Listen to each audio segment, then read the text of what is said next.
Video game consoles are sometimes a bit controversial because there's just so many different styles of console war between who has the best exclusives, the best AAA games, or in my case, who has the best controllers. Well, today, as you watch this video, I'm technically already up in Philadelphia at the convention called Too Many Games, so if you see me, come say hi. And in the meantime, I figured I'd have this fun little video set to go, which is me ranking all the best and very worst video game console controllers. Sound fun? Okay, let's go. What's up, gamers? DreamcastGuy here, and as you can see, I've got a big set of every first-party controller ever released for consoles. So this is not going to be the weird third-party Pro controllers or weird Mad Catz BS or giant steering wheels that cost $500 for Xbox. This is first-party stuff. We're going to look at the things that are designed for the console itself.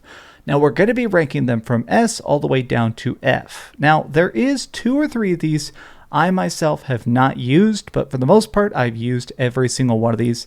And I kind of want to do just a scattershot approach. But, where do I begin? Let's do some random Nintendo goodness to start with. Okay, let's have a little bit of controversy just to stir up that comment section.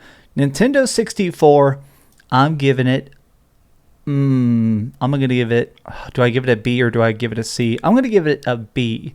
My issue is that the Nintendo 64 is good for some games, like Mario 64, obviously, or GoldenEye, but so many games just feel like they could not be played on such a weird setup.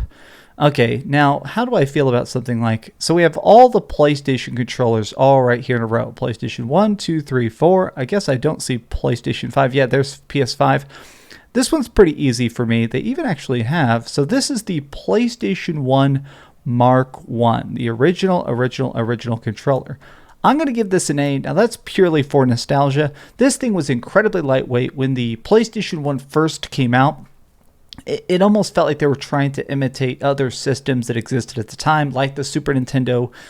So it was trying to be simplistic. It worked really good for RPGs. Now, very shortly after this, they released what was called the DualShock 1. The DualShock 1, I don't know. I'm going to give that one a B. I think it's very functional, but it felt like it just broke so much. Shortly after this, though, we started to get the DualShock 2 and the DualShock 3, which are right here. So these are the revisions of it. I'm going to give that one a B as well. Now, the DualShock 2 for the PlayStation 2, I'm going to give that one I'm going to give it an A. I almost want to give it an S, but I thought those twin sticks, like the fact that the triggers and stuff never felt super great on the DualShock 2, and I did play a lot of shooters and stuff on the PlayStation 2 like Red Faction, and that just never quite felt great. Whereas once they got to the PlayStation 3 controller, PlayStation 3 I got to give an S, PlayStation 4 I got to give an S, and PlayStation 5 I got to give an S. Now, PS5, PS4, PS3, I just felt like they managed to nail the weights, they managed to nail the connectivity. Each of these has a different interesting idea to it. Obviously, the PlayStation 4 controller invented that touch panel, which I loved for things like inventory and stuff. The the 6-axis is what they call the PlayStation 3 controller. That was cool because it actually had motion sensor inside of it. Actually, you know what? I'm going to override myself. I'm going to give that one, I'm going to put that one down here on B as well. These two, though, very S tier, good battery life, good things. I really enjoy the DualSense PlayStation 5 controller with those haptic triggers. But now, how about we do everything Nintendo? Everything Nintendo. Okay, so this is the, let's see, what do we got here? This is the original arcade pad controller for the NES. I never liked this thing. It does have those turbo buttons on it, which I thought were pretty cool at the time, but I've actually tried to use this recently. I have this now. I just don't care for it. But it just didn't really work. Something about an arcade panel for 8-bit games just does not really my style. But now let's talk about this, what we have here. This is the original Nintendo controller for NES, 1985 edition. Heck yes, I'm going to give that an A. You know what? I'm actually going to give that an S. It's hardcore. It's got a long cord, very functional, exactly what you need it for. You could play everything from Ninja Turtles to RPGs with that bad boy. Now, what do we have here? This is the revision of it they did. That one was a little bit cooler. I'm going to give that one a C too. Do I give it a C or do I give it a B? Yeah, I'm going to give it a C. So this thing had these interesting little buttons and a little like joystick to it. It just felt like too much idea for an 8-bit system. Now let's jump down here to Super Nintendo. Super Nintendo, I have to give an S. I love the Super Nintendo controller. I still think the one complaint I have, which nobody else in the world has an issue with, I still play quite a bit of Super Nintendo to this day, and I've always thought that this controller just feels so flimsy. It feels way too light. It just constantly feels like it's going to snap in your hands, especially with my big old adult hands. Now, what do we have next? Let's do just randomly Nintendo Wii. All right, you ready? Are you ready to get upset? The Wii controller is a D. I don't care about your nostalgia. I don't care about your hype. I always thought that this thing, it just doesn't have very many buttons. The heavy reliance on motion controls and the fact that the original motion sensor in the original Wii controller just isn't very good. Not a fan at all. Now, next up, how about we do something like, here we go, the Wii Pro controller. So this is what they tried to release later on to sort of fix the problems of the Wii. I didn't really care for much. These joysticks were good, but it just felt like such a weird in-between. I used this on very few games. It just felt weird that you had to tether it into the Wiimote. Very strange choice. Now let's do something like the Wii U Pro controller, right? That's what this is, right? Yeah, Wii U Pro controller. Now that's what this is. So this is the Wii Pro controller. I'm gonna give that a C. And the Wii U Pro controller, which was basically just an Xbox controller, I'm going to give that one a B. No, you know what? I'll give that an A. I'll give that one an A. I really did not like the Wii U. Here, let me drop this real quick. Wii U gamepad F. Yeah, I said it. At the time, I didn't completely despise the Wii U gamepad, but the short battery life of it, the fact that that thing just constantly felt like it was running out of juice, every game had to be a gimmick in some way. I do not like the gamepad, and the older I get, the more I actually kind of despise the gamepad. Speaking of despise, screw the freaking PlayStation 1 flight stick. I own this. It's incredibly rare. I have it. It is absolute dog poop. Don't care about flight games in general, but especially not this one, which just feels so cheaply made. Now let's try something weird. The Ouya. You guys, anybody in the comment section even remember what an Ouya is? This was supposed to be like this third-party competitor console. I've played with it. A hacked Ouya is actually a pretty good emulator box. I gotta give that a D. The thing is just weirdly shaped. It's two bigs on the bottoms. The handle parts of it feels like it's made for people with big old Goliath hands. Now, what do we have next here? Let's do something like, let's finish all of Nintendo off. I'm gonna give the GameCube an A.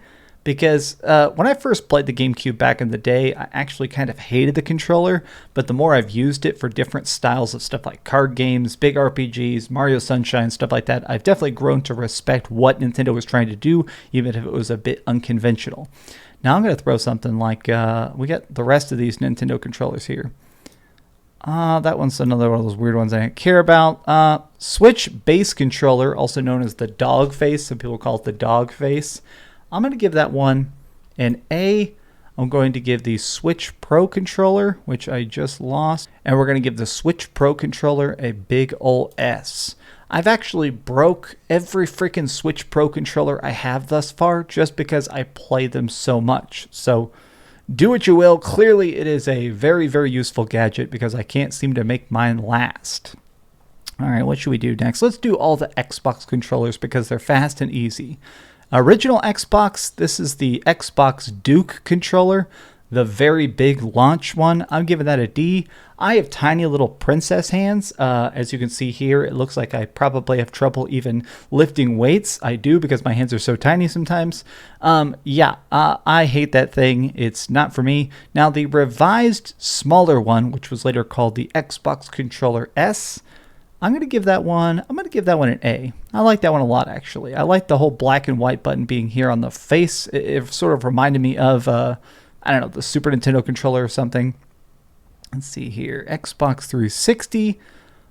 Oh, God, this is hard, actually. I'm going to give the Xbox 360 an A simply because I have to put the Xbox One X and Series X controllers as S tier. If you've not played the Xbox Series X and S controllers, these things right here are beefy. They're good controllers that absolutely feel incredibly dependable. They're very, very strong. They're very, very responsive. And what I like most is there's an interesting clickiness to it. It's very cool to use. Now, what do we have here? Let's see here. Let's do all the Sega stuff next. Okay, so we got Sega Genesis.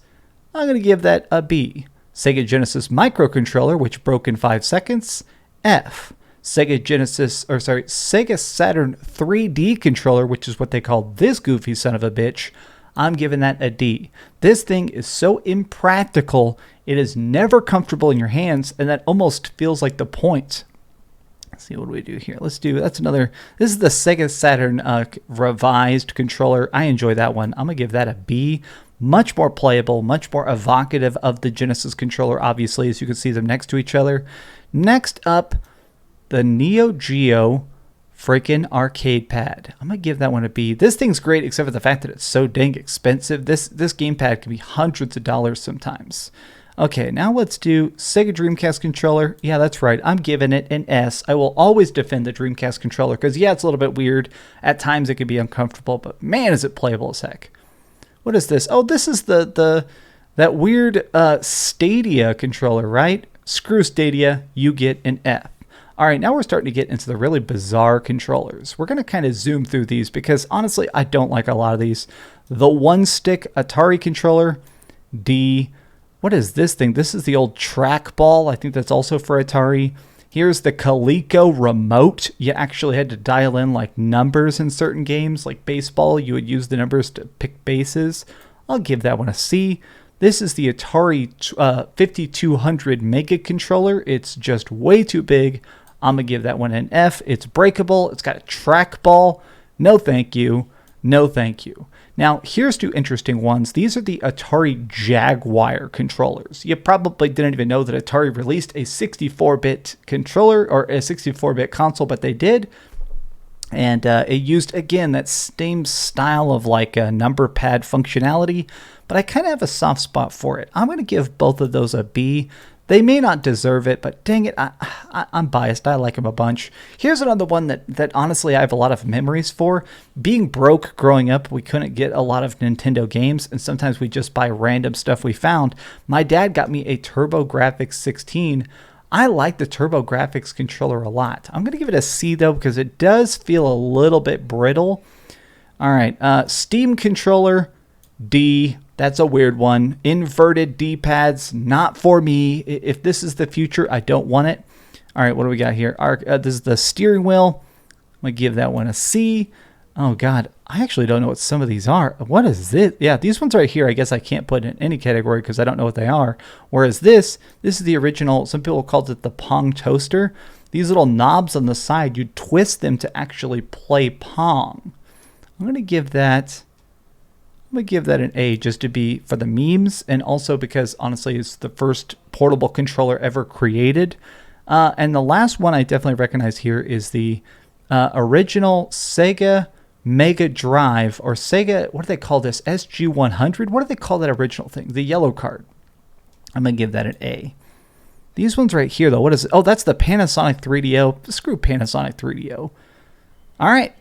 I think that's it. I think that's everything I actually know the existence of. These are probably weird-ass Coleco weird things I've never heard about. What is this? Oh, this is the SNK thing. I like that SNK controller. Bam. Okay. This is my sloppy, off-the-cuff ranking. But you know what? Since I'm the master of video games, this is the definitive list. If anybody ever says the GameCube controller is bad, you can go, well, DreamcastGuy said it's good, and he's always right.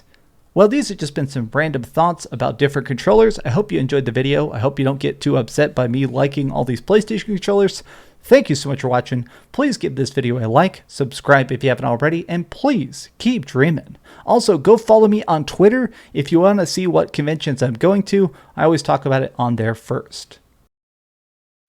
Thanks so much for watching that video. If you want to see something else, you can always click this link to see what I put up last, or, subscribe and see what's coming up next. Also, I promise that whatever I do, it'll try not to suck.